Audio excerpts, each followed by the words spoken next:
Mano hero kama nya David Obwana kata kamano ayini unduto te utamuru te bende unduto te bende ugolo gimomiyo utamuru penjo na en ni acha kanyogi Zablom Awange kentiere kaunti ma Kisumu sani makoro piny wacho osebedo ka tayo sekta mano mar weche mag somo ber mane mosebedo ka nenie nikech podan mana ken ywak gi muodo lak weche mag capitation rem chopo e kind mamoko Zablom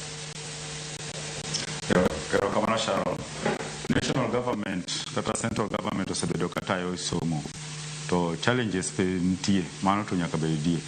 Remember ni there is gimiluongo ni national goals of education, objectives of education and aims of education.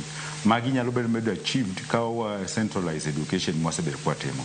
Okwadwa bedo gi disparities ka gik moko itimo. Afadhali challenges obedie kaka midhiero ng'eny e sekta mar somo to en midhiero ma wanyalo keto concerted efforts kaka unions. To wawacho sirikal ni kae titimo marach, koro ni titimo marach. To koro ka gimoro biro kata bedo mana pesa mar capitation to en pesa moro ma harmonized. Sani waneno ka capitation lewe skunde. To kata sani ka wawuyo second term pesa ma second term poko chulte. To kade bedi ni kore en county government. Ibiro en county achielo se chulo moro poko chulo. Awa give case mar study mar jo ECD. Ido ka ECD Kenya jopuonj michulo pesa mang'eny kabisa en na Kericho michulo 30,000. Moko kunde gi en 10,000 to seche moko dweche 3 kadho ka poko chulgi kata mshahara. Wadwaro gimiluongo ni harmonized policies. To kawa devolve education kaka paro ma sani osechako biro no wabro bedo gi policies mobedo di mawuotio in disharmony. Keta syllabus nyalo bedo gi issues. Waseneno kendo wasewacho ni issues me JSS gimano tim maduong' mokwongo en tero gi e primary, mar ariyo en keto gi ni ginyalo puonjo mana dalagi. E senior secondary kata ginene yudo ka jopuonj ne indiko gi TSC tinyalo witi kata Nairobi kata kamoro amora.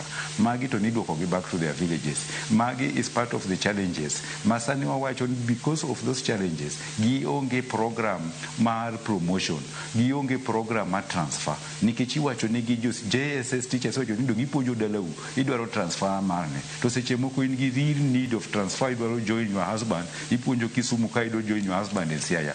Otam jo JSS in terms of transfer, otam gi in terms of promotion, otam gi in terms of co-curricular, omigi mana gimoro miluongo ni organizing secretary e sports kai. Mae en nikech ng'eny gi otuok dalagi to ng'eny gi puonjo e gweng' ma ok ginyal goyo koko. Emomiyo wadwaro ni gin bende seche mwawuoyo conversation mane obedo watimo en kaka wanyalo improve sector ma JSS ni to ok ni koro wakawe to wadhi wanywande e devolution kata governor. Remember ni governor tiyo gi jok miluongo ni MCAs to MCAs gi gin jomoko mane wards to wards go seche moko yiero jok moko ma sombgi kata ka bed ni tinde gidwaro ni gibedo klas 12 sombgi seche moko nok kabisa. Biro bedo ka gibiro e school to gigolo already waneno cases ma jogweng' ne biro ga e school to golo jopuonj kata rodho jopuonj ni performance otim marach. Magi biro bedo escalated kwa allow gimiluongo ni devolution. Ja ka MCA nyalo ga dhi school to wacho ni wan ok wadwa HOD ni, ok wadwa class teacher ni, ohinyo nyithiwa. Magi e gik ma watemo avoid. Koro ka devolution ni korka devolution nitie gik moko mosebedo devolved to nitie countries mose develop ibro ng'iyo ni gik moko ariyo ok ginyal devolve. One of them and security. Kiny kwa yie ni kawuono education kata sector mar somo governors nyalo tiye. Kiny wabro decide ni kara Kenya Navy bende obed Kisumu kae mondo governor ma Kisumu ema koro shughulika gi Kenya Navy.